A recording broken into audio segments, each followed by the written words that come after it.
Sorry, I'm still not seeing Vaughn. I think maybe he's re-registering.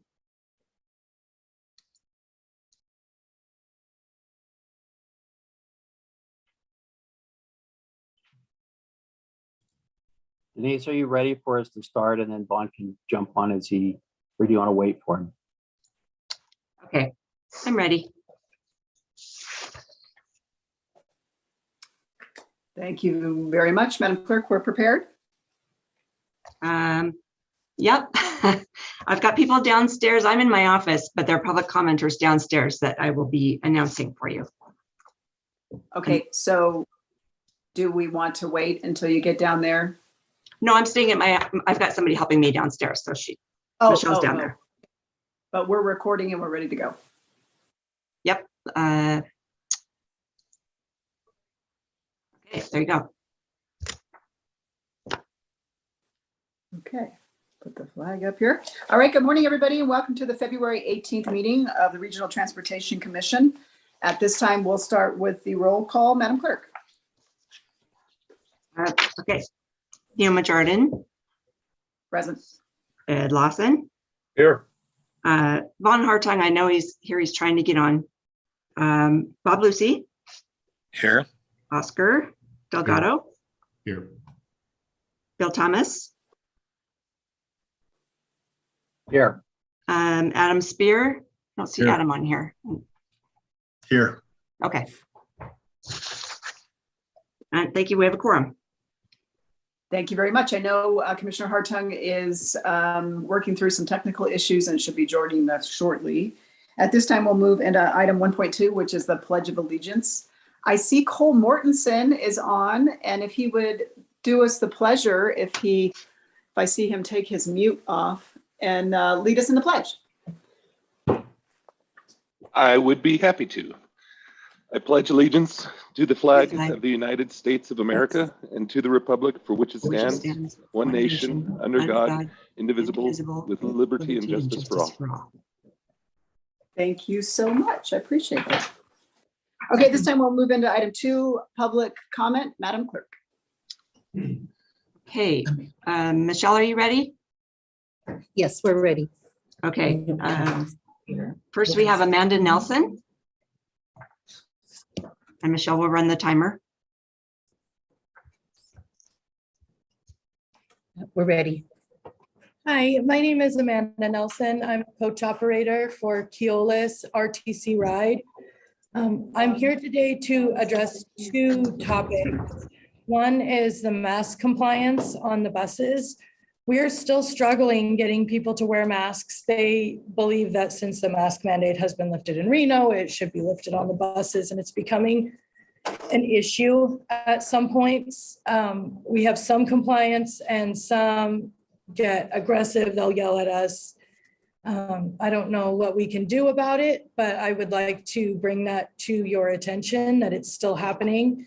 And also, I am here to talk today about the Route 19. That's a very important bus route that was canceled with the Sunday service.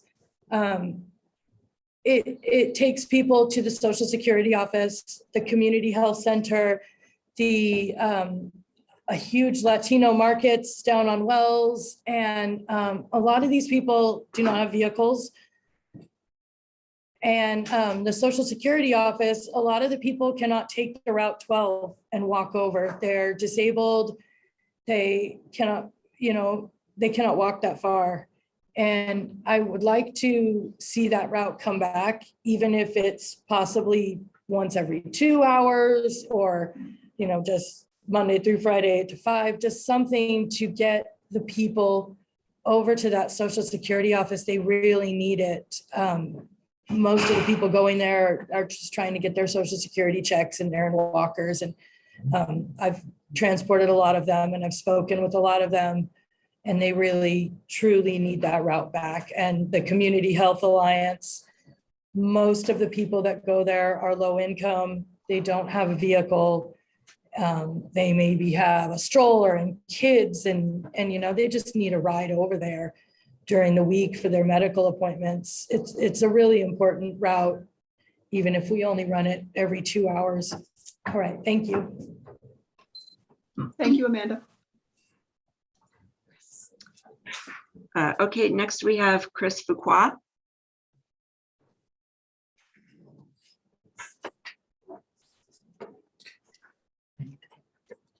Good morning, members of the board. I am thankful for the opportunity to speak before you once again.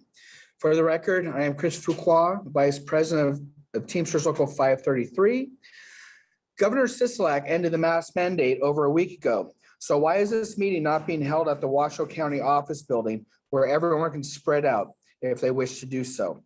I do not understand the logic why we are in this small room while the RTC board sits safely at home or in their office. I am sure there are members of this community that would feel safer in the giant meeting room where these meetings are normally held. How many community members chose not to show up today because they did not want to take the risks of being packed into a room like cattle? Is this some sort of class system meant to keep community members away or keep the esteemed members of the board away from the common people?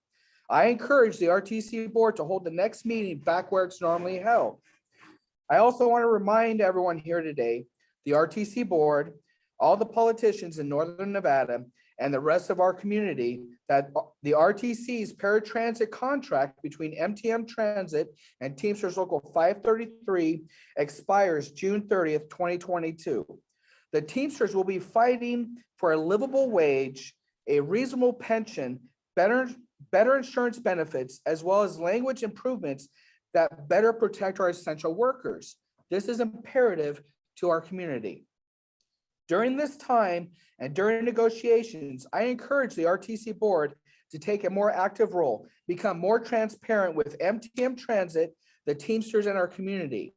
These negotiations are paramount to our members.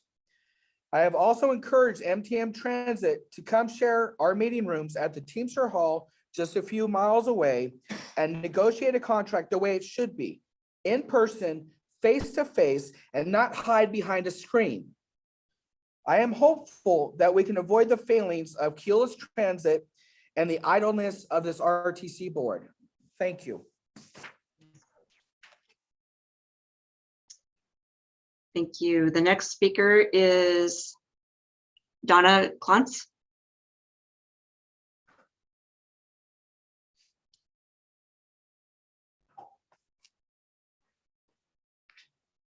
Good morning, board and RTC staff. My name is Donna Klontz. I have been involved with our senior community for many, many years in a lot of capacities.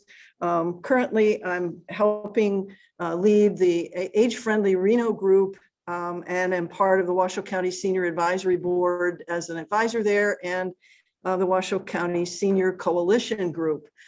We were all concerned back in January when the route changes happened, and we worked to let people know about it. And we, again, thank you guys for listening to everyone. I heard the bus driver this morning talk about Route 19 coming back. That was one of the routes that our seniors asked the board to consider returning to service during January, and we still think that that's a great idea. We understand that the process can take a while, but as funding and hiring and training happens and you get more drivers, that 19 bus is really important to the senior community for a lot of the reasons that our bus driver described today, that Social Security office, especially for the disabled folks that don't drive. And as she said, it's quite a walk from where bus 12 ends.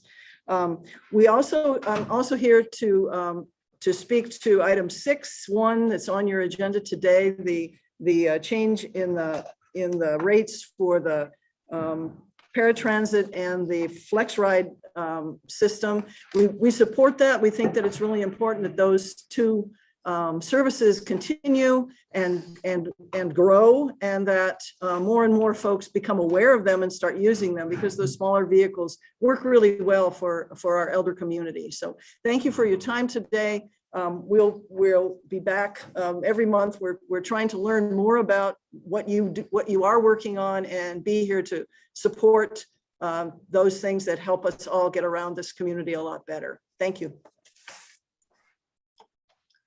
Thank you. Next up is Mac Rossi.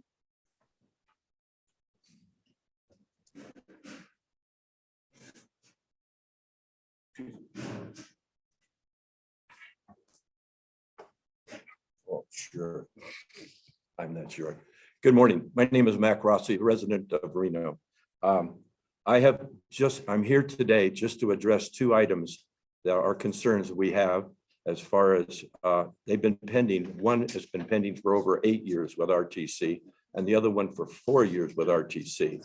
I just want to bring it to the attention of this committee again and hope we can get rolling again. One item is I just had an opportunity to review the new McCarran Loop project.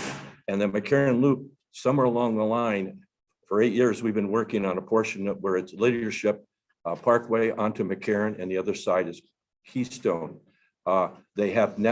We started with over 300 apartments and going into McCarran. If they wanted to go left, they had to go right, get into traffic, it's going 50 miles an hour plus, get into a left-hand turn lane, make a U-turn, and then approach that direction with cars going 50 to 55 miles an hour. It isn't even on the McCarran map right now for projects, and we are now up to, or they are up to about 600 apartments entering onto McCarran. I think it needs to be addressed. I've been working with staff again. We did have a little bit of a 2-year hiatus, but it needs to be rolling again. The other one is McCarran and 7th Street. McCarran and 7th Street, we've been requesting a bus stop to be moved about 60 to 70 feet down 7th Street, where there's more space and it doesn't block a right-hand turn lane going into a shopping center. Unfortunately, there was just an accident over there the other day, and it's still pending, and that's been going on for about 4 years we've been addressing. So I would like to make this on record that we're still haven't been forgotten, I hope, and things will get rolling soon. Thank you. Thank you. Our next speaker is Dora Martinez. Dora, go ahead. Good morning, Denise. Thank you so much. Good morning, RTC board and everybody in that tiny room. This is Dora Martinez. I represent the Nevada Disability Peer Action Coalition. Sorry, guys, I'm on access. They were like 22 minutes late picking up at the gym. So sorry about the background noise. I do want to speak on item 6. I do echo the prior public commenters. And I also want to agree with Mr. Chris, and sorry, Chris from the Union Teamsters 533, I cannot pronounce your last name. With the MTM contract coming up, I do hope that the MTM will come and talk with you all with the bus drivers' wages, especially the RTC Access bus drivers' wages. What they are earning is not a livable minimum wage, and they have a lot of more responsibilities. They gotta, walk the person to the bus, walk them to their door, and untie wheelchairs, deal with people's emotional support animals. So I really think that MTM should be on the table face to face to talk with their the essential workers and hazardous pay for access riders and RTC drivers. Chris, I would like to work with you, so please give me a call or we'll email later. Thank you so much, Neoma Chardon. We appreciate all that you do. And I still, as a RTC ride consumer as well, I still am advocating for the audible bus stop calls, because as we know, drivers are focusing on the road, and I do not want my drop off for the bus to have to distract the driver from remembering where I need to be dropped off, rather than focusing on the road. Like the gentleman said, there was an accident the other day with RTC driver. I hope everybody are doing well. And also just want to hope that next month we'll have the meeting at the Red Roof building. And that way my dog is very well acclimated with that building, so we can come in person and see face to face. Thank you so much. Have a great day. Thank you, Dora. Thank you, Dora. I have no additional public commenters at this time. I did send you all a petition last night from Donna Klontz sent it to me. I hope you got a chance to see that. Otherwise, no more. Okay, thank you very much. Yes, we did receive that information. At this time, we will move on to item 3, the approval of the agenda. Director Thomas, do we have any items in which we need to poll or modify? Yes, Madam Chair, we're going to pull item 4.2, which is the minutes from January 21st, and those will come up on a later meeting. Okay, with that item pulled, may I get a motion for the agenda? So moved, Hartung. Second. I have a motion and a second. All those in favor say aye. Aye. Aye. Any opposed? Hearing none, motion carried unanimously. Item 4, consent items. Madam Clerk, do we have any public comment on consent? We do not. Okay. Any members wish to pull any of the consent items? Okay, hearing none, may I get a motion? So moved, Hartung. Second. I have a motion Second, Delgado. and a second. Thank you. All those in favor say aye. Aye. Aye. Any opposed? Hearing none, motion carries unanimously. Okay, at this time we're on to item 5.1. Mount Rose Highway Corridor. I think I saw Sandra, are you giving this presentation? I am. Good morning, everyone. Good morning. Good morning. Madam Clerk, do we have any public comment on this item? We do not. Okay, thank you very much. And yes, we can see the presentation. Thank you. Wonderful. Good morning, everyone. Sandra Rosenberg, Assistant Director for Planning at Ndot, for the record. Nice to see you all today, even if it is virtually. I'm here today to give you all an update on the Mount Rose Highway Corridor Study that we kicked off late in 2020 in coordination with the RTC. The Mount Rose Corridor, as you all know, has experienced tremendous growth and a change in its use. It's no longer a rural highway providing connection between communities, but it's become a roadway through a community with increased population, urban uses, which have led to a change in travel behavior as well. Given that change in context in the corridor, we felt it was important to identify the needs and vision for the corridor. Corridor study is our first step in the process. Once the study is complete, concepts will move further into the process to understand how they compare to other statewide needs. We really want to thank the partners on this. It's been really a collaborative effort with the community and the agencies that are involved. So we are in the planning phase, and I don't want this figure to scare you in terms of things may take years and years. Different types of improvements move through this process at different speeds. So our framework for the corridor study was to identify existing conditions and then use that to develop a vision for the corridor. Both of those efforts included public meetings, and all the information we gathered from the data and developing the vision and community input helped us develop an action plan for the corridor as well. I wanted to note that existing conditions did include a consideration of not just what's out there today, but planned developments that are assumed in the land use plans and the travel demand forecasting as well. And the action plan will include short and long-term needs, as well as some strategies, and will lead into prioritization. The limits for this study were Douglas Fir to the roundabout at Veterans and Geiger Grade, which allowed for the study to look at the most populated and changing areas and review how the current roundabout at Geiger Grade was functioning. The existing conditions there's some stats here, but some additional information, the land use changes from commercial and industrial on the east side of the corridor, transitions to low density residential and recreation to the west. There were in the time frame from 2015 to 2019, there were 248 crashes.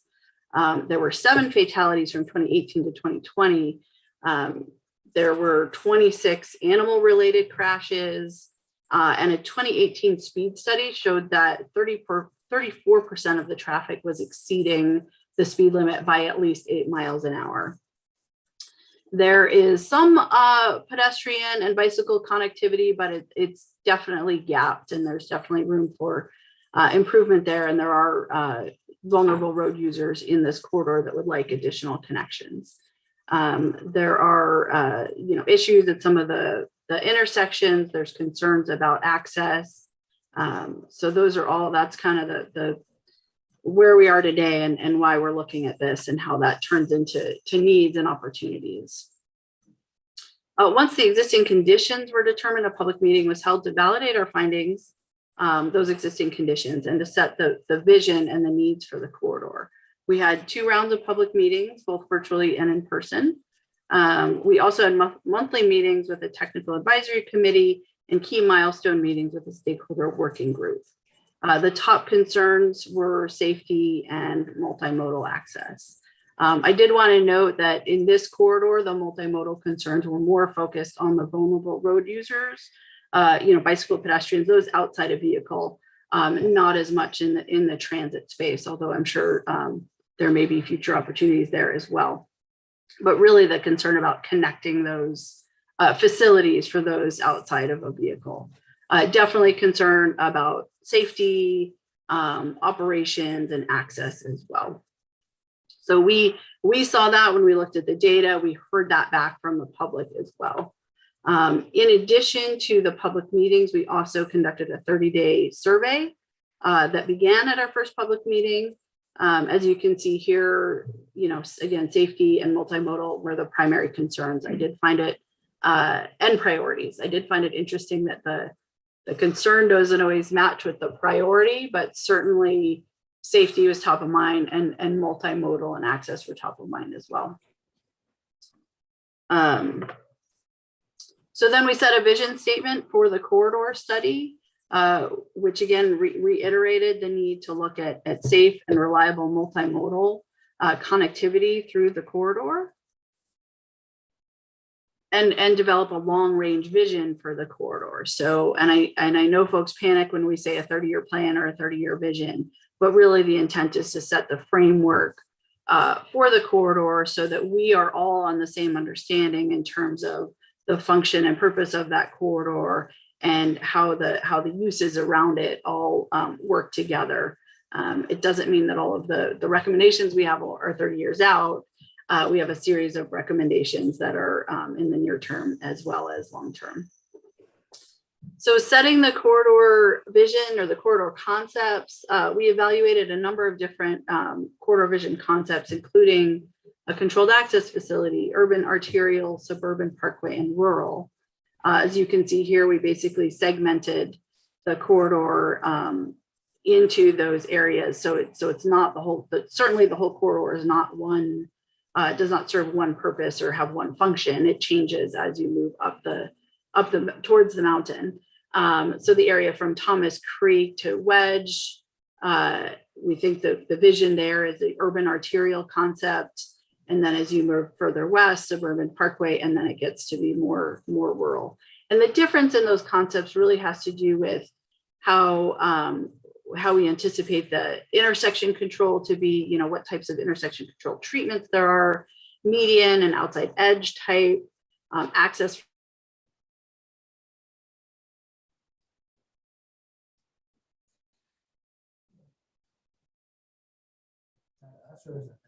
It's From side streets, pedestrian and bicycle access, and shared use path throughout the corridor.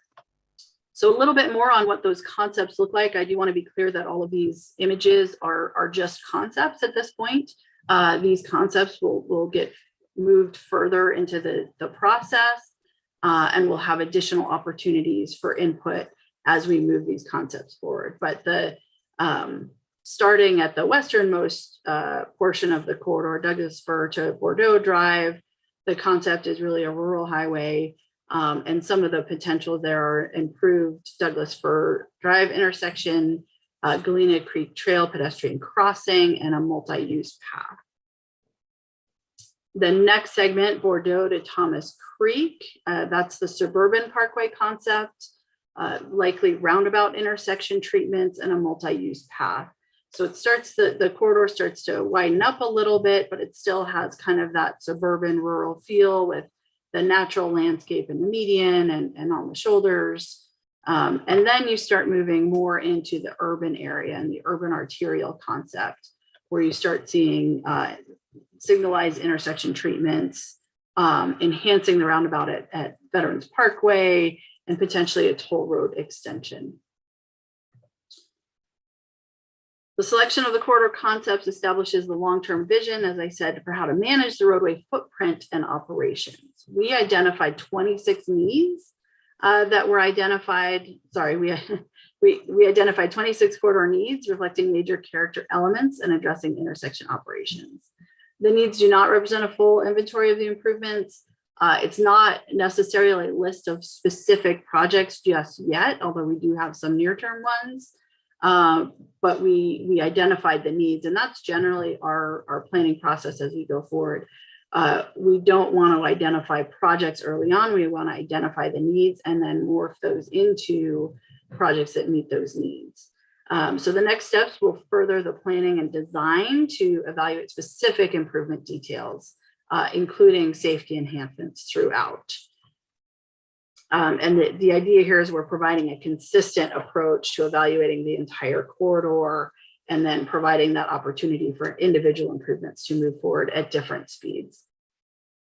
And speaking of that, we do have a number of improvements that are already under design, including the Edmonton Drive intersection. So we're working on a high T there. Multimodal improvements between Thomas Creek and Edmonton, a raised median, and we're expecting that to begin construction next year. And with some of the other recommended improvements, we have started to bring those into our prioritization process. So we have a draft report that we're getting ready to send out to those advisory committees, the stakeholder working group and the technical advisory committee for review. We hope to finalize that report next month.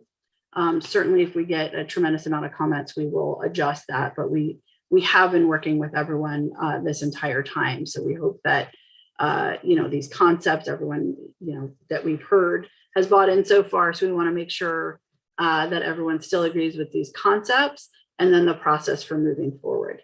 Some of that process may include identifying project sponsors. We've identified some needs on the corridor that may not be within NDOT's jurisdiction. So we're going to be working with some of the other partners too, in terms of how to move some of those needs forward.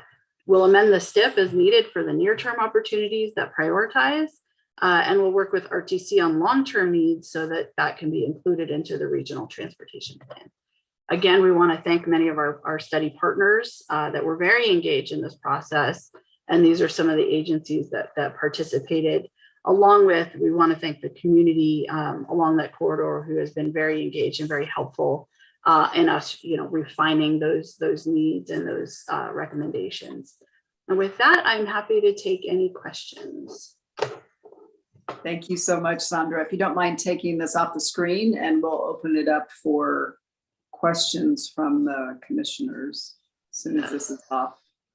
I don't see any hands raised yet, but I'm not sure if in this format. Okay, I see. Thank you, Denise. I couldn't figure out how to end it. It's okay. I got it. Commissioner Hartung, and then I believe Commissioner Lucy took his mute off as well. Okay, so thank you, Madam Chair. Sandra, I appreciate the presentation. How many people responded to the survey in the corridor study? I don't have that number in front of me. I know Chad Anson, our consultant project manager, is on the line. I don't know if he's a presenter, but perhaps he can send the chat. 70. I got a text. 70. There were 70. So it's not a huge number. No. But again, we had those public meetings as well, and those numbers indicate also what we were hearing at those public meetings as well. Okay. And I don't want to get off topic, but I'm frustrated that we haven't spent the same amount of time looking at capacity needs on the Pyramid Highway. I mean, I bet we have 10 times the ADTs on Pyramid that we do on Mount Rose. I'd love to see the traffic counts between the two. I'll just leave it at that. Thank you, Madam Chair. Thank you very much. And I just want to clarify there, we're not making any capacity recommendations on Mount Rose. Thank you. Commissioner Lucy. Thank you, Madam Chair. I do appreciate, Sandra, the presentation today. Obviously, this has been a very challenging topic for those and the corridor area. But my question to you, Sandra, is, we talked about this multimodal, and we had 70 people respond to the corridor study. Obviously safety is the #1 priority on Mount Rose, and you showed some improvements, but what improvements are you really truly looking at for, to decrease speed and improve the safety on Mount Rose? Thank you, Commissioner Lucy. A number of improvements, and I did want to clarify, we had 70 members respond to the survey. We had over 150 members come to the public meetings or participate online. So it is, there was quite a bit of engagement there. Some of the, I'm looking at some of the listing of some of the improvements, but certainly, we're recommending several potential roundabouts in that corridor. And that's a tremendous way to slow people down and have a driver recognize that they're not on this rural highway anymore. It's time to slow down and pay attention. We don't have, this is a planning study. It didn't include specific design, but it did include some recommendations in terms of median treatments and shoulder treatments that encourage drivers to slow down. So drivers tend to go not necessarily what's posted on the speed limit signs, but what the road is kind of telling them is a safe speed for driving along that corridor. And as you know, currently Mount Rose is very, very wide. So that signals to a driver that that's a freeway, that's, I can go as fast as I want, which is not the case because there are a number of access points there. So we're looking at, potential median treatments. We're looking at some access control. What that means is some of those access points may not have full right in, right out, left in, left out. We'll look at what are those critical intersections to provide that access. So we kind of funnel those access to areas where we can control that access and we can make that access safe for the drivers that are on Mount Rose, as well as safe and efficient for those that are trying to get on and off the corridor. So those are some of the examples. Safety is our top priority. We are seeing across the state that speed is one of the primary contributors to fatal and serious injuries. We had over 5,000 citations statewide last year of vehicles going over 100 miles an hour. And sorry, Cole, if I stole your thunder on that, I think that's part of Cole's presentation too. So it's really about how we sort of redesign the corridor and how we start encouraging drivers to go slower, particularly at intersections with things, improvements such as roundabouts. Did that answer your question? It did, but can you articulate and give a little bit more specifics about where the suggested or proposed roundabouts may be, and some where the median treatments would be along the corridor? Because I think those specifics are more important, because obviously signalized intersections have been a topic of discussion for a number of people in the area over the course of the last few years. So can you articulate that for me? So currently, and I want to say, I hate to say recommendations because these are still concepts. So as the projects move forward, we will have additional engagement and information and all of that. But currently, some of the concepts we're considering include a roundabout at Callahan, at Bordeaux, and at Fawn.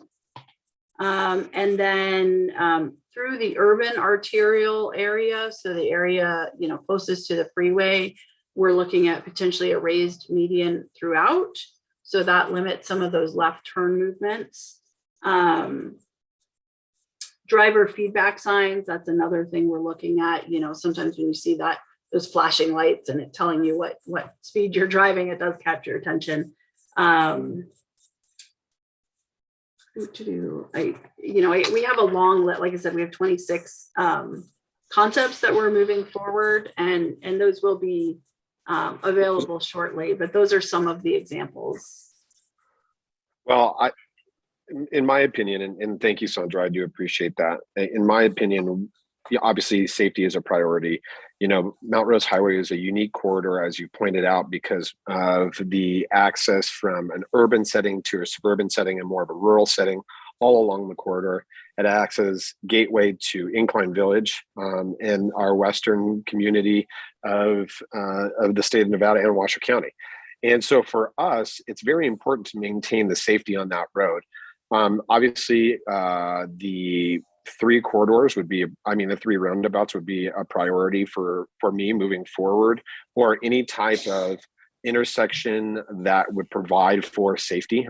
I have some concerns about obviously capacity flow, because that is a corridor for commercial traffic, trucks and whatnot. And then in the wintertime, it's some severe challenges that occur above 6,000 feet, which is really right at the Thomas Creek access.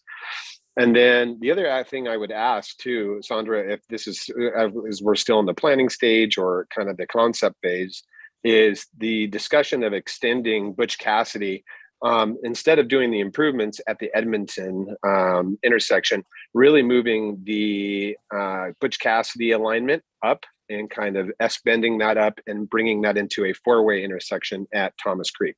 Those would be my recommendations, truly, as an individual, to provide for safety. And, you've got school settings, you've got commercial traffic, you've got residents that live along there, you've got commercial businesses in there. There's a number of issues that need to be addressed, and safety is a priority. And as I travel that road every day, it's a challenge.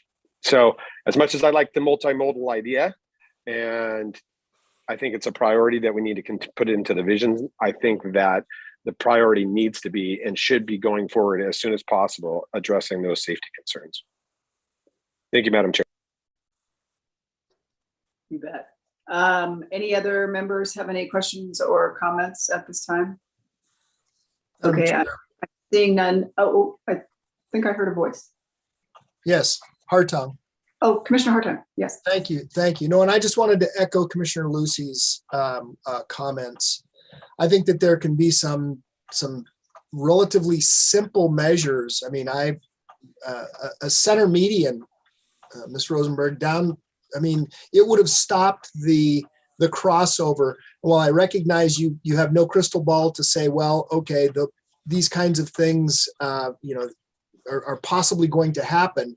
That when you have a highway of that nature, that those kinds of things are possibly going to happen. And so my hope is that we look at that and put a barrier rail down the center of that highway. Now, I also recognize that then you have to put, blinder paddles on it, and it becomes a little more costly. But that said, that can be a very treacherous stretch of road. And so I'm fully supportive of Commissioner Lucy's efforts. Thank you, Madam Chair. And I just want to thank you both for your comments. I think those are great examples of some of the things we can do sooner rather than later, and some of the things that we're going to need partnership with you on. My understanding is Butch Cassidy, that area is not under our jurisdiction. So if that's something the county will work with us on, we'll work on, adapting our plans in that area. So I'm thrilled to hear you both support this and talk about how important safety is, because some of those improvements may be challenging. Some are easier than others, but I appreciate your support and your partnership on this. So Sandra, I have a question, and I'm going to relate this back to a public commenter that was on earlier about the North McCarran issues. And I know I have had multiple meetings with the neighbors and RTC and Ndot for almost my full 10 years on council and on RTC with regards to the North McCarran issues. And what I understood at our most recent discussion with a great representative from Ndot, I don't believe I had met her before, and she was very, very good. But the concerns that I have and how it relates to this is there were comments made in prior studies, and I think we're going into our second or third study of the same area, where a roundabout would have been a resolution to improve safety on the North McCarran area near Leadership. And Then the most recent meeting said, well, we have to do another study. And just because we said a roundabout in the past doesn't mean we may put a roundabout. We have to study it again, and we may change our application with the next study. And I'm just putting this out there that it just seems to be a cycle of study and stall. And my frustrations on the North McCarran, I'm fearful of something similar like that happening on the Mount Rose, and the suggestions of the interim safety applications, while maybe the grander fix is in process, that those really be acted on, because I just seen, at least in the instance I just referenced, where it's purgatory that it's in, and applications on the road don't seem to actually get put in place. So I'm saying you're the target today. I'm sharing my frustrations with you and Cole and everybody that'll listen. And I worry about the safety on the Mount Rose Highway, just like I worry about the safety on North McCarran. And I just don't want this issue to get studied for infinity and not get fixed. Well, and I certainly understand your frustrations on McCarran. We took a different approach here, where we're setting the vision first, and that includes some of those safety recommendations. The issue on McCarran was it was a safety management plan on one section of the roadway. And as you know, that corridor serves a regional function.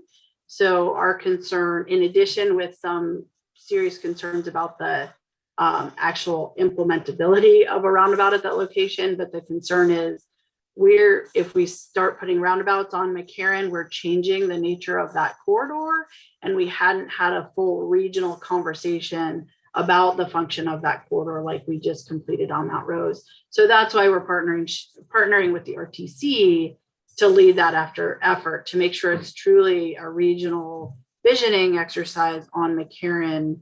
But that doesn't mean we won't have interim safety improvements as well on that. Which I appreciate that. I guess my final comment, and I know this isn't our agenda item, but the issues on North McCarran and safety issues have existed for 10 years. So to wait for a more global study is frustrating, because those safety issues have existed, studied for 10 years. Anyway, I'm going to get off my soapbox now. Thank you very much for that presentation. It looks like we have Commissioner Lucy and also Director Thomas. I think your hand is up. Okay. Thank you, Madam. Yeah, thank you, Madam Chair. And I want to dovetail on a few comments. I just do not want to get stuck in paralysis through analysis, as the chairwoman pointed out, Ms. Rosenberg, because it is an important topic, and we were doing a safety corridor study that started years ago, and we're now getting to the point of, those results and whatnot. And the problem continues to be there, as the chairwoman pointed out, on places like on McCarran, and as Commissioner Hartung pointed out on Pyramid.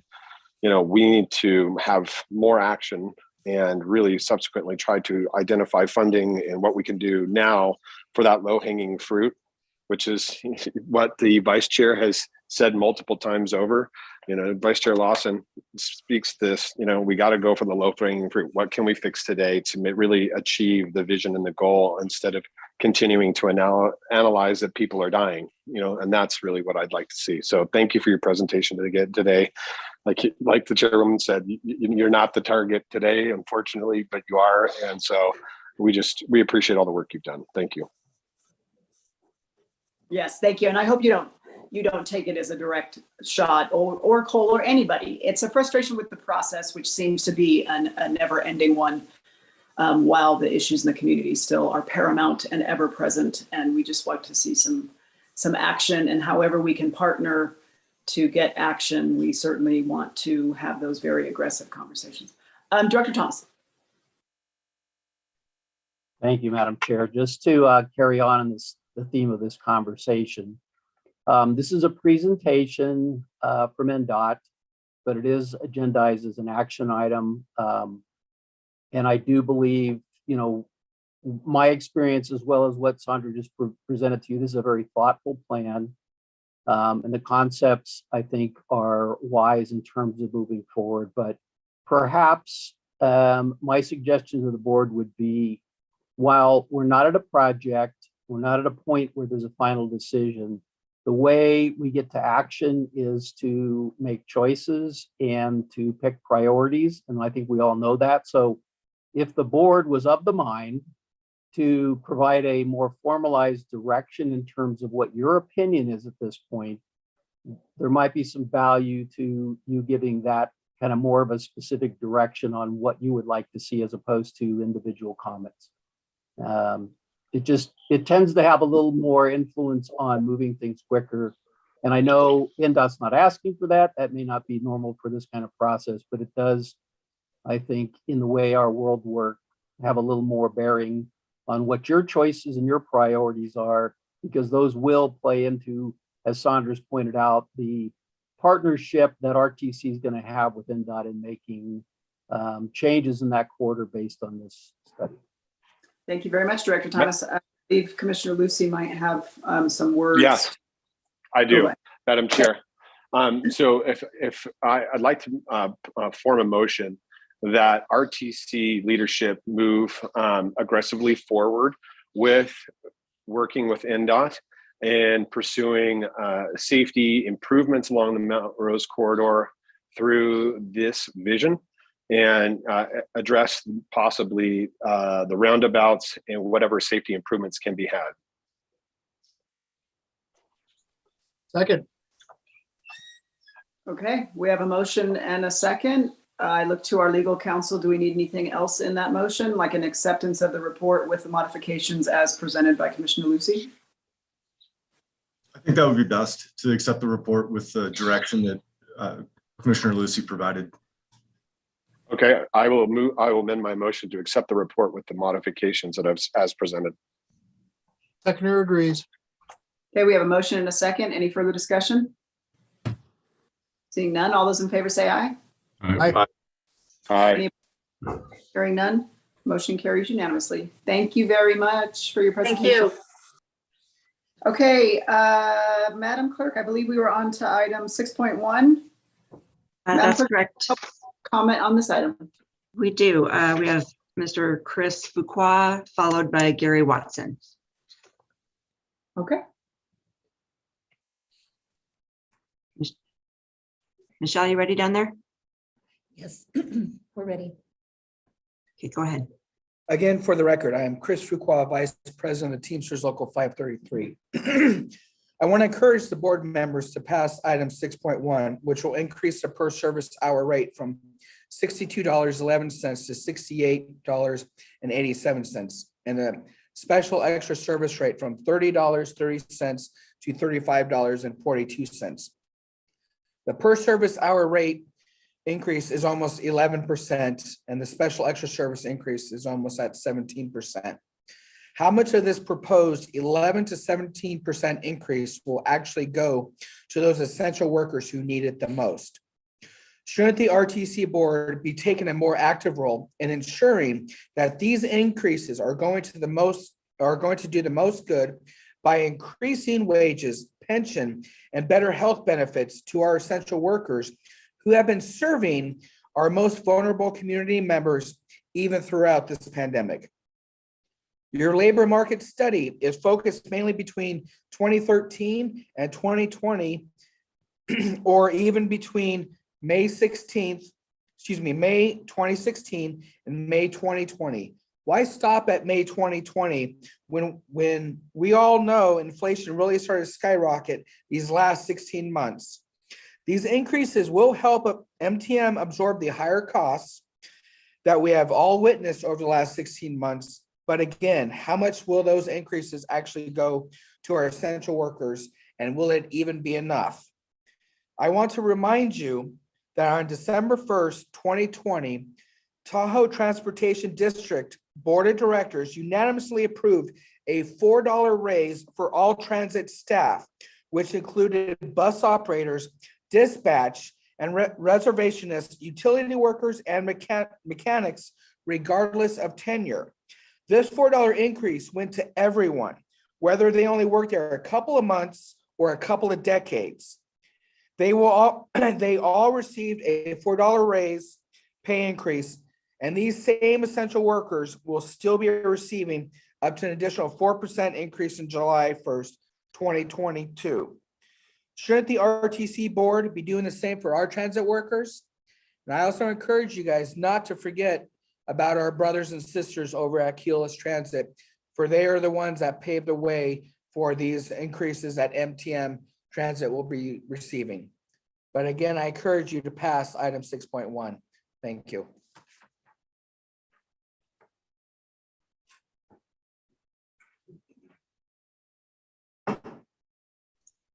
Next up is Gary Watson.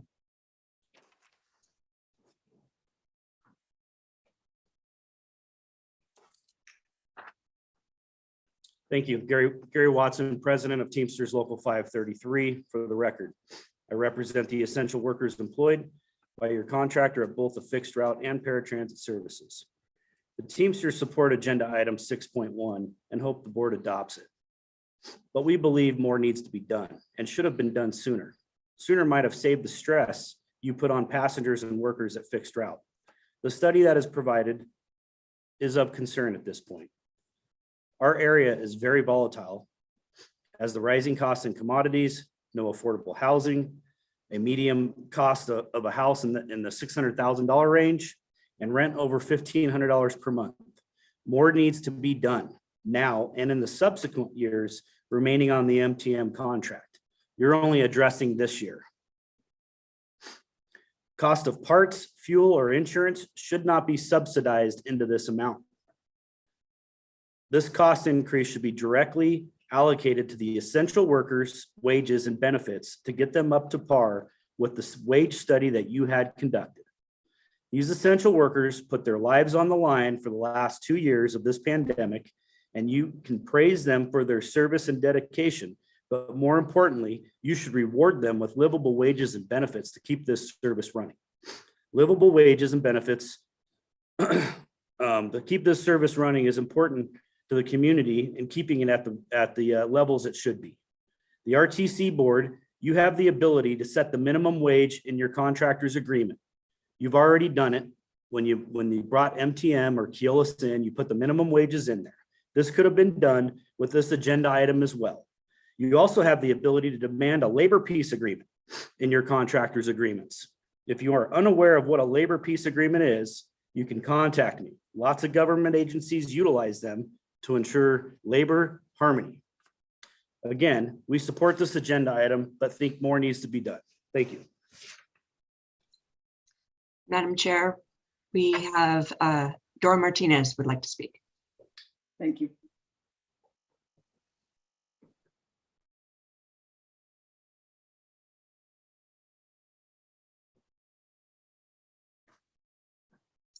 Dora, go ahead and mute yourself. All right, can you guys hear me, Denise? Yes. Okay, good morning again. This is Dora Martinez representing the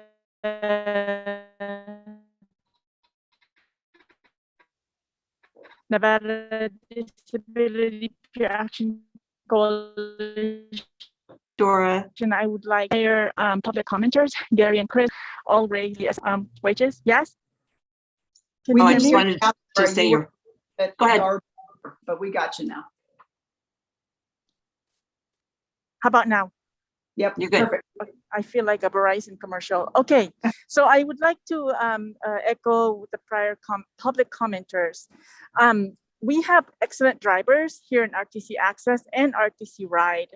And they are saying to me and other client that if MTM or RTC board does not give them a $5 raise or $4, they're going to have to move on to a different job. And what that means is we're going to be delayed more on our work, doctor's appointment, bringing bringing kids to school, and especially now where there's a oh my gosh, I can't think, a break or no route on the big bus. It's quite difficult to bring to get to where we need to go because some of the sidewalks are not completed. I mean, some of the sidewalk going to the Community Health Alliance, which is a great clinic, are not complete. I almost fell because the sidewalk is not safe for a person to walk on. So we really encourage the RTC board and you all to please work together and give these essential workers the minimum, the livable wage that they deserve. I mean, I don't know if you guys are aware, but there's like a 100% increase on rent. And we're going to lose good drivers that's been here for 5 or 10 years. And they work their hard and they love their client and they go beyond what they need to do. And so please hear our cries and our plead. We are, you say, vulnerable population. If we lose our good, hardworking drivers, we're going to go back to when there was a strike. We were sitting on the sidewalk in cold weather, waiting for a bus that's an hour delay because they would switch them over to Flex Ride. And paratransit clients are sitting in the cold. Some of them were passed out. I'm just shocked that nobody sued anyone. But I think that's going to be the next step. If you guys don't step up and understand what we're going through, we're trying our best.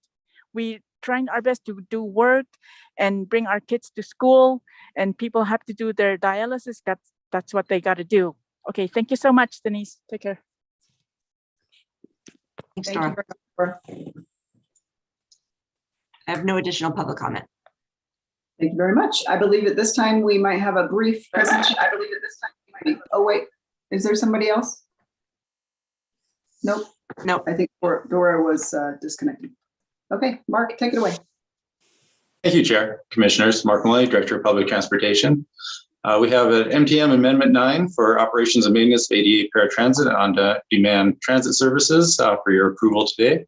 RTC contractually agreed to review, discuss, and consider in good faith under Section 105D3B MTM's request for a rate adjustment.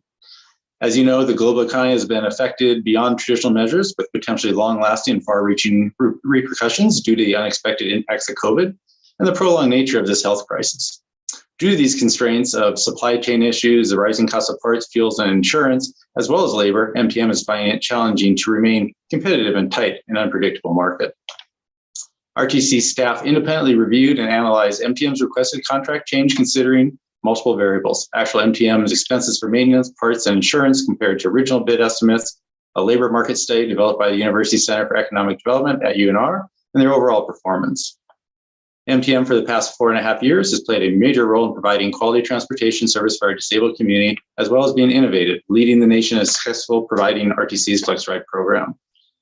Based on the analysis, staff recommends the board to approve this contract change for base year 6 from 6211 to 6887.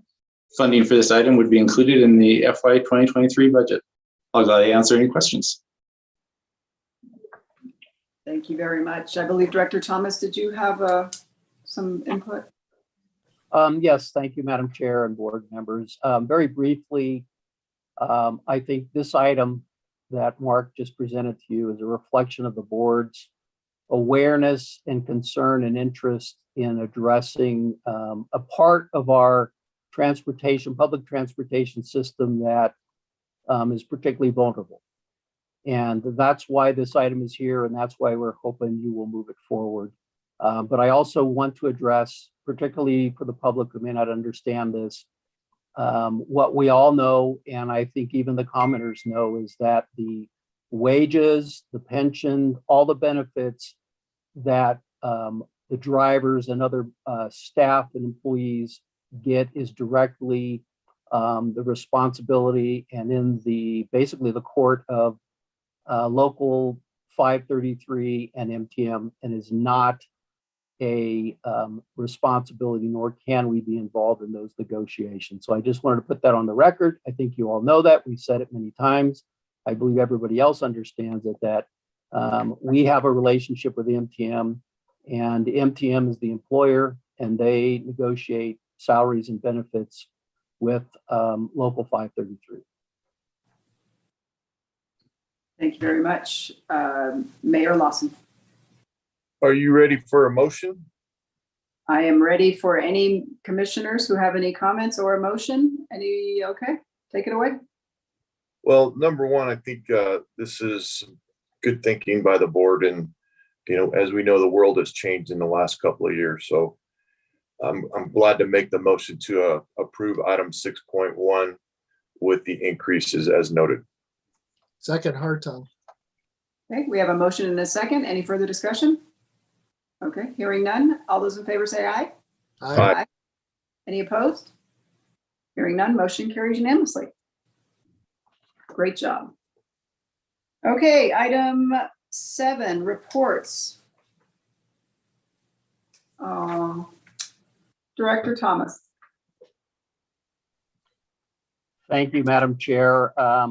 Sadly, I want to begin my report today by acknowledging the recent passing of a very important member of our staff.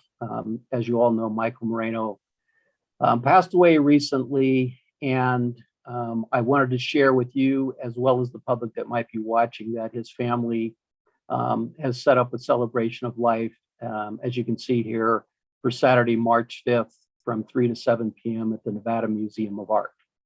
In addition, I wanted to make sure that the board and the community know that we are going to be acknowledging Michael's extensive service to RTC and the community at our March 18th meeting, when we'll be in person. We thought it was prudent to do it then so people can participate, and we can all celebrate and acknowledge what Michael's done for this community over his many years of service. So I just wanted to make that announcement and get that out there publicly. I know a lot of people have asked us what kind of ceremonies or services might be provided. So I wanted to share this with all of you and the public. Madam Chair, before Mr. Thomas moves on off of this topic, and I know this is just a director's reports, but I want to proffer just a comment in the sense that Michael worked diligently for the RTC for so many years, and I had the unique pleasure of working with him for the last 7. And he was an amazing man and an amazing father. And I'd like to, in honor of his commitment to the RTC and what he has done for our community, if we can, in a future item, I'd like to see if we can have a street named after Mr. Moreno in his memory and in his honor. Thank you very much, Commissioner Lucy. I too, since Michael's passing, have been thinking about his impacts to our region for decades. And I know Commissioner Delgado has a very special relationship with him that goes well beyond the RTC, and his contributions and commitments to the Hispanic population has been just tremendous. And I too have been talking to city personnel about exactly that and seeing what we might be able to do. I know the AGC reached out about wanting to honor him. It really has been beautiful to see the outpouring of love and support. So Commissioner Lucy, whatever we can do from the RTC standpoint, or even I will speak on the City of Reno standpoint to help accomplish that, we definitely want to do that. And to Jacqueline and Jack and the grandkids, all of her love. Commissioner Hartung. Thank you, Madam Chair. And I'm completely supportive of this. I can't tell you how many years Michael came to the Citizens Advisory Board out here in Spanish Springs. I mean, he was just always engaged, always a positive aspect for RTC, always tried to find a path forward, always tried to give everyone a voice, and make those connections happen. So Bob, that's a great idea. I'm fully supportive. So yeah, sooner the better. And I guess we just need to answer the question of, are we going to change a name on a street, or are we going to name a new street after him? That's that. And perhaps, we can investigate that as a group. Thank you, Madam Chair. I appreciate it. Absolutely. Director Thomas, thank you for that update on Michael Moreno's services on Saturday, March the 5th, correct?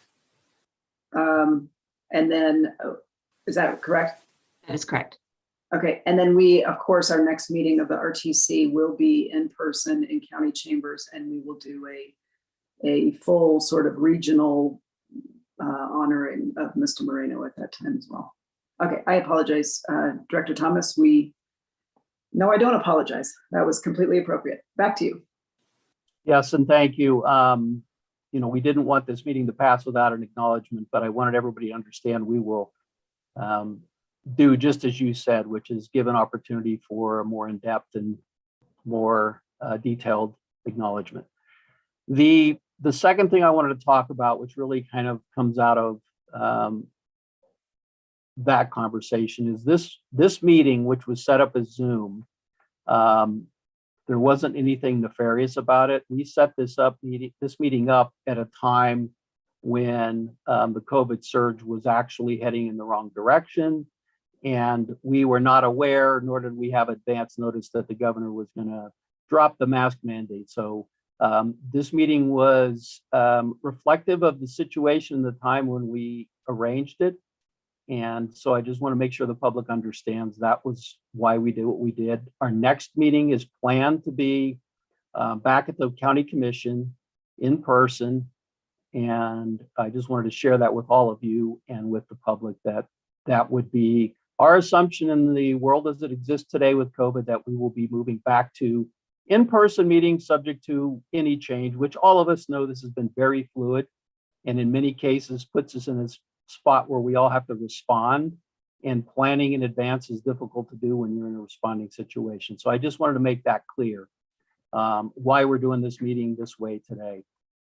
The last thing that I wanted to share with the board is that the Apta Conference back in DC will be occurring in mid-March, and I'm planning on going back there to represent to our delegation, as well as staff and potentially other elected officials in DC, what the needs are of our community through the federal priorities that the board has blessed and approved.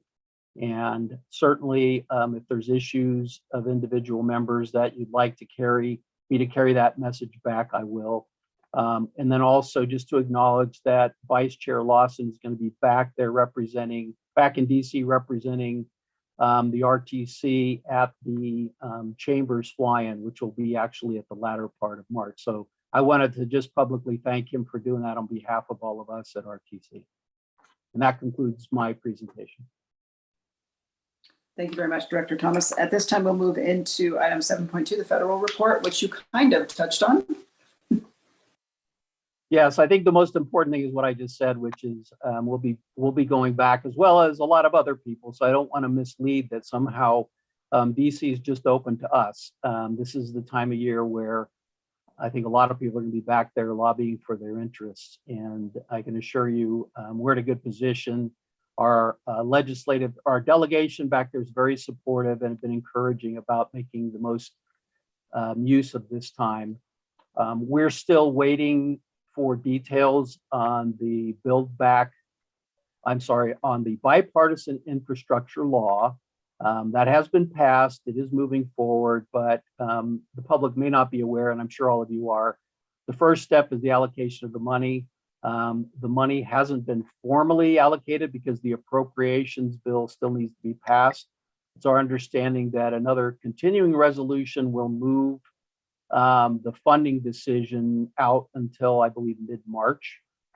And we're all hoping that at that time there'll be the final authorization of the appropriations, which then is the first most important step in moving the federal funds that have been allocated out to the communities. We are also working strategically internally with our regional partners and with our statewide partners to make sure that Nevada is well represented in presenting to Congress what our needs are here in both in Washoe County and the state of Nevada. As soon as we get more details on exactly how the funding is going to be flowing out to the community, we'll be definitely diligently reporting that to the board. So that concludes my presentation on the federal report. Thank you very much, Director Thomas. At this time, we'll move into the Ndot report. Cole, good morning. We can see your presentation, but I can't hear you if you're talking.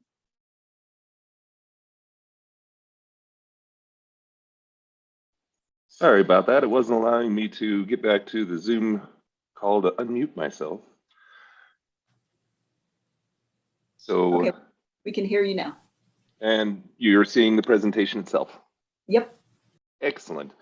For the record, I'm Cole Mortensen, Deputy Director for the Nevada Department of Transportation, and I'll be providing the Ndot Director's Report today. As we always do, we'd like to start with an update on traffic safety. In the first month of the year, there were 24 fatal crashes on Nevada roadways, which is down a decrease of 27% from the same month last year. In Washoe County, we saw a decrease of 25%, and statewide there was a 25% reduction in pedestrian fatalities year over year, a 40% decrease in motorcycle fatalities, and a 100% drop in bicyclist fatalities compared to January of 2021. Similarly, in our region, pedestrian and bicyclist fatalities remained the same as last year. However, we've had a 100% increase in motorcyclist fatalities in Washoe County compared to last year. While overall there are promising reductions across the state and in our area, the fact remains that 24 people still died across the state, including 3 people in Washoe County in just 1 month. We always tell you about one of these local crashes, and today we're going to pan out a bit and share a tragic story of a family of 7 who perished in one crash last month in North Las Vegas. The crash claimed 2 others and injured many. It took place on Saturday, January 29th, and in total, 9 people were killed in a multi-vehicle crash at the intersection of Cheyenne Avenue and Commerce Street. 7 of the victims were members of the same family traveling together in a Toyota Sienna. 4 were children and all died of blunt force trauma. Their names were Fernando Mejia, Adrian Zacharias, Luivia Zacharias, Brian Zacharias, Gabriel Maya Barrera, David Maya Barrera, and Jose Zacharias Caldera. The 2 additional victims were traveling in the Dodge Challenger. They were driver Gary Dean Robinson and his passenger Tanaga Miller. Officials say Robinson of North Las Vegas was traveling over 100 miles per hour in a 35 mile per hour zone where he ran a red light and caused the 6 vehicle crash. 15 people in all were involved in the crash. Again, 9 lost their lives. 6 surviving victims suffered minor or non-life threatening to serious injuries. The community recently held a vigil and a caravan to honor the victims of this mass casualty crash, in which many Nevada leaders, including Governor Sisolak, participated. The caravan drove down Cheyenne Avenue, the same street where the tragedy occurred, and those involved hope to bring awareness to urge drivers to slow down, and we echo those pleas. The Nevada Office of Traffic Safety said that last year, and Sandra mentioned this earlier, over 5,100 citations were issued to drivers going over 100 miles an hour. This is up from 4,400 in 2020 and 3,500 in 2019. So you can see we're very concerned about this trend. Speed is one of the top causes of fatal crashes across the state, month after month after month, and this is one of those. This is an extremely tragic example of a fact that we know all too well, that speed kills. Last month, we provided the board a short presentation on the advisory working group, AWG, and the process of long-term sustainable funding or transportation funding study. I understand your frustrations that you all expressed earlier. Believe me, we feel it, we understand it.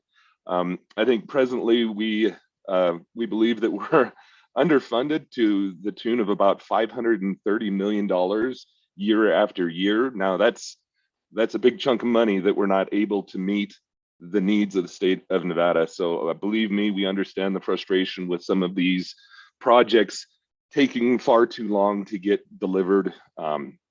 Without the funding, our hands are somewhat tied. The AWG met last month in January, which was our 5th of the 8 scheduled working group meetings. The main task in January was review how 25 transportation funding options performed across the guiding principles that the AWG adopted this past fall. So they're really working to prepare revenue packages for them to consider and discuss in the next meeting in March. The project team is also researching questions that were posed by the AWGs, such as, are there any studies of how taxes may affect consumer adoption of electric vehicles? And our responses to these questions will be provided at the March 8th meeting. Our next meeting, unlike previous meetings, will only be held in Las Vegas, with all 29 members expected to attend together in the same room for the first time. As we enter the most challenging part of this study, setting on recommended transportation revenue options for the future, we're hoping that having everyone together for those discussions will make it easier for them to deliberate and move forward. The overall study remains on schedule, and we're optimistic that the recommendations for future transportation funding mechanisms can be reached by the conclusion of the June meeting, which will allow formal report drafting and refinements to happen over the summer and early fall for on-time delivery to the legislature next year in 2022. On to our Spaghetti Bowl Express update. Drivers will see traffic changes in March as we launch Phase 2E. Since August of 2021, the southbound I-580 exits to 2nd and Mill Streets have been combined in one temporary exit, but beginning in March, drivers wishing to exit at 2nd or Mill Streets will have new separate exits. This temporary ramp configuration will allow crews to pave the new southbound I-580 lanes near the exits as part of the Spaghetti Bowl renovations. The transition of all the southbound traffic to the new lanes won't take place until spring, but the current paving allows us to keep the ramps open to traffic while we pave some of the future southbound exit points. And the other construction progress that has been made, the UPR bridge girders have been set over 4th Street, and bridge deck pours are in process through March. Retaining walls between 2nd Street and the Truckee River have also been constructed. And as we continue construction, drivers will see ongoing overnight closures on Kitski Lane with advance notice provided. Lane closures with flagger control are also in place on East 4th Street from Galletti Way to 6th Street, 24 hours a day, weekdays through March. The eastbound I-80 to southbound 580 ramp remains reduced to 1 lane, as we've been reporting the past few months, and drivers continue to see overnight closures on the eastbound to southbound and eastbound to northbound Spaghetti Bowl ramps. We encourage motorists to consider alternate routes, allow for extra travel time, and slow down and be attentive to new merge and lane patterns. I want to thank drivers for their support and understanding during this important project. Once again, Nevada bridges have been named the best, among the nation's best. The American Road and Transportation Builders Association, ARTBA, recently released analysis of the 2021 US DOT bridge inventory data that shows that only 1.4% of Nevada's more than 2,000 public bridges being structurally deficient. The national average is about 7%, making Nevada's 1.4% the nation's best ranking, tied with Texas and Arizona.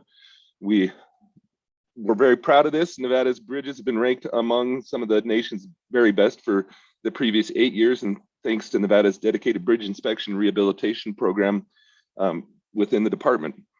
Our state has great bridges because we do monitor and we work on them. I do want to say, though, the term structurally deficient doesn't mean unsafe or dangerous. It describes bridges in need of rehabilitation or potential replacement, and we do prioritize those bridges. Ndot inspects the majority of bridges, including all locally owned bridges owned by the city or county maintained structures. We have to do that every year by federal mandate, and any bridges that we see deteriorating in condition, we actually inspect more frequently. And select newer bridges we're allowed to inspect every 4 years. So it just basically depends on the condition of structure as far as how we inspect them. And that concludes my director's report. Thank you very much. Cole, a question I had, and maybe we could get this at next month's update, NDOT's update. So in December, I think I want to say it's December, maybe it was January, the presentation that Director Swallow gave showed that there was a marked increase in crashes or pedestrian fatalities, but this one indicated a pretty significant decrease. But there was also a disparity between Las Vegas and Washoe County.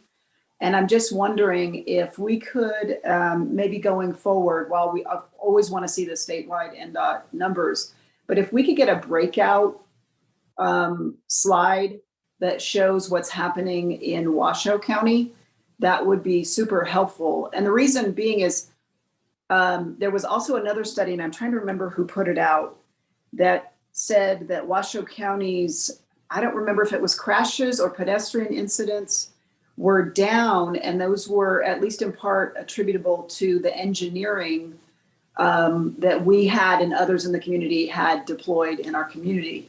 And I'm just trying to correlate that, with the numbers, and it's kind of not, it's not making a lot of sense right at the moment.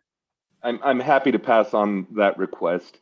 I do want to say that I believe that we've kind of reset the count as of the new year here. And so we have seen that decrease in January, but last year overall was a terrible year when it comes to crashes and fatal incidences on our roadways.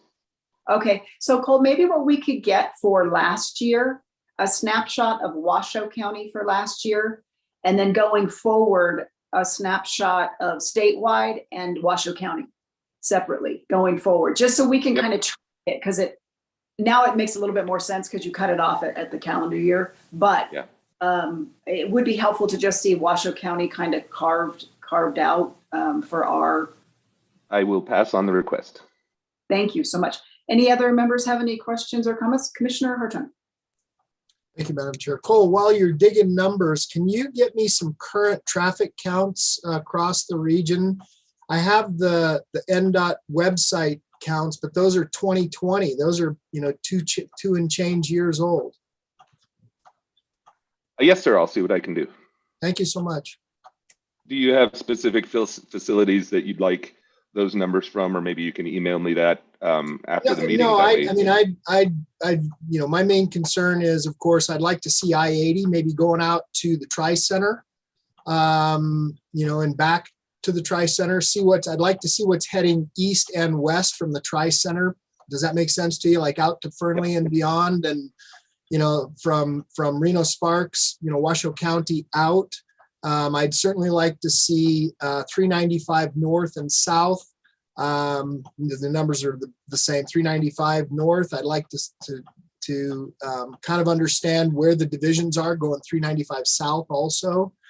I'd like to. I'm sorry, 580. It'll always be 395 for me, Cole. I'm sorry. I'm with you. I'm just sorry. I can't let it go.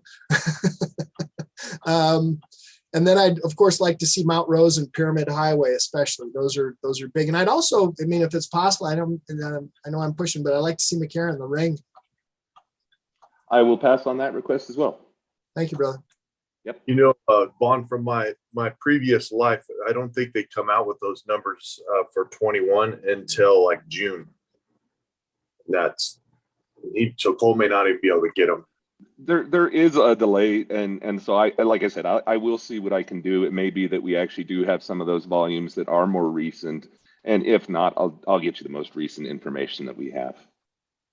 But I do know that if you actually go on our website and you go, I believe it's available to the public. When you go and you look at those traffic volumes, those are a year or two old, and I think it's just a function of actually getting it all processed and put into that system so that we can provide a public-facing outwardly facing view of that.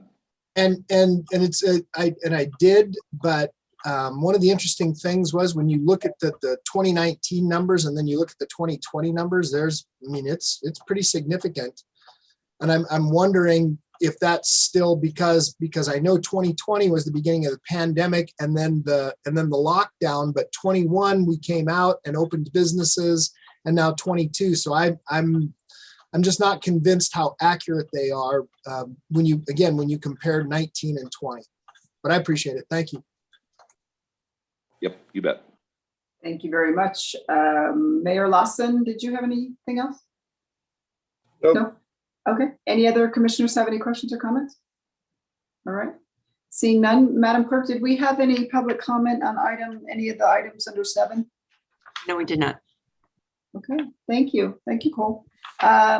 We are now moving on to item 8, commissioner announcements and updates. Any commissioner have any announcements or requests or suggestions or updates at this time? Madam Chair, if I may. Commissioner Lucy. Madam Chair, on behalf of the RSCBA, we are going to be hosting our strategic planning session on March 5th. And I would like for members of the RTC to participate in that if possible. Hopefully Mr. Thomas and maybe yourself, Madam Chair, to discuss transportation through the area. It's a topic of conversation for our strategic plan that we have to turn into the Legislative Bureau on behalf of the surcharge that we are now collecting that was passed years back. And so being that transportation for when visitors, not just tourists, but conventions arrive, we want to make sure that they are safely moved to and from their points of destination, whether that be the convention center, downtown Reno, the airport, this, downtown Sparks, those points of traffic and where our challenges are. And we'd really like to hear from the Transportation Board about how we can help improve that. Thank you, Madam Chair. Thank you very much. I think that's the same date as Mr. Moreno's services. So what time? I'm sorry, it's not, I'm sorry, it's not March 5th. It's the 4th. It would be the Friday prior. I'm sorry. Thank you. Thank you very much. Thank you for that. Yes, if I'm available, which I think I am, I'd love to participate. Commissioner Hartung. Yeah, and I'd love to participate too. Mr. Thomas and Ms. Thompson, we probably should list that as a notice of possible quorum. And Mr. Spear, let us know what we need to do. If we've been invited formally to attend as commissioners, but we would all still, be in the same room, and there could be a possible quorum. We just have to make sure that we don't deliberate. You can make sure to post it. Thank you. Thank you very much. Mayor Lawson, anybody have any other announcements? Okay. I have one to Director Thomas, and maybe this is to our legal counsel, of how we approach or when we're going to discuss, and I know we're well in advance, but some of the issues that we continue to face with regards to traffic safety, whether it be pedestrian involved or most specifically speed involved, how we as an RTC organization are going to suggest, support, advance legislation that puts maybe additional teeth in some of the issues as they surround the biggest contributing factors of some of the accidents that we continue to see in our region, i.e. high speed, disregard of different speed zones, different things we have in our community. We grapple with that, and it all comes down to a lot of enforcement, and a lot of the enforcement comes down to potentially not having enough teeth in some of those issues. So just evaluating how we can support legislation that maybe helps to curb some of the ongoing tragic issues as were described by Cole earlier that occurred in Las Vegas. That never should have happened. So other than that, I don't have any additional items. Commissioner Delgado, do you have anything? No? No? Okay. At this point, we'll move on to item 9, public comment. Madam Clerk. Mr. Chris Fuqua would like to speak again. Okay.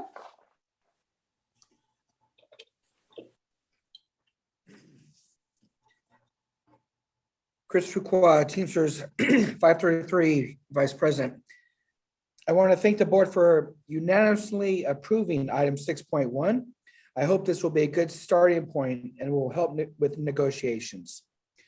Mr. Thompson mentioned that the RTC board has a relationship with your contractor, MTM Transit.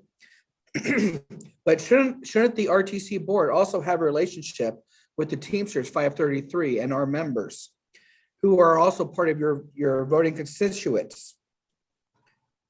We have our fingers on the pulse when it comes to the workforce, and this workforce is paramount to our community. The contract with MTM and the RTC have wage minimums set in their contract. Why didn't the RTC increase these wage minimums along with 6.1? It's almost like you're trying to tell MTM that they can do whatever they want with this money without focusing on some of the most important issues when it comes to our wage issue with MTM Transit. I also want to thank Dora Martinez for being the voice of our community. And we look forward to seeing her next month in person at the Washoe County building. It is paramount that we get everybody out there to show the support for our transit workers, and we ensure that this contract with MTM goes in the right direction. And I also want to say that hopefully the RTC board does not forget about our brothers and sisters over at Keolis Transit. With the reductions in services over there, it's been a huge hit for our community. And we want to make sure that, we also told you that while the wage increases that the Teamsters negotiated with the Keolis Transit would get the contract done, but was still not enough to get more drivers into these seats of these buses. And that still kind of shows true. And so when it comes to these increases, we need to look at it, the whole transit system, because this whole transit system, they piggyback on one another. And so we encourage that the RTC board continue to look at further ways to increase the wages for all our transit workers and help our community as a whole. Thank you again for your time, and thank you again for approving item 6.1. Thank you. Thank you very much, Madam Clerk. I have no additional public comment. Okay, with that, I'll be looking for a motion to adjourn. So moved. Hartung. We have a motion and a second. All those in favor say aye. Aye. Aye. We're adjourned, everybody. Thank you. Kirk out. Thanks everybody for your patience this morning.